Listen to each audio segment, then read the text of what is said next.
அன்பான தேவனுடைய பிள்ளைகளே, நிறைய நேரத்தில் நாம் என்ன யோசிக்கிறோம் தெரியுமா? அவன் நல்லா வளர்ந்து வரான், இவன் நல்லா ஷைன் ஆகுறான், இவனை கடவுள் இப்படி பயன்படுத்துறாரு, அவனை பயன்படுத்துறாருன்னு சொல்லி மற்றவங்களே தான் பார்த்துட்டு இருக்கிறோம். ஆனா என்னைக்கு கடவுளுடைய வார்த்தையை நம்ம என்ன பண்றது இல்ல, கவனிக்கிறதுல பாருங்களேன். கடவுளுடைய வார்த்தை நமக்கு ஏசாயா 60ஆம் அதிகாரம் 1ஆம் வசனம் சொல்லுது, எழும்பி பிரகாசி, உன் ஒளி வந்தது, கர்த்தருடைய மகிமை உன்மேல் உதித்தது என்று சொல்லி எழுதப்பட்டிருக்கிறது. எப்பொழுது நாம் இந்த குறை சொல்லுகிற காரியம், மற்றவர்களை பார்க்கிற காரியம் நமக்குள்ள இருக்குதோ அப்ப நாம பிரகாசிக்க முடியாது.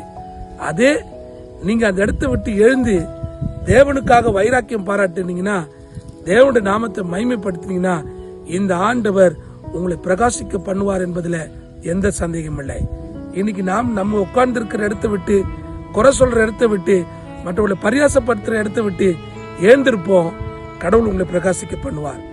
வார்த்தை விசுவாசிப்போம், வார்த்தை உங்களை வாழ வைக்கும். God bless you.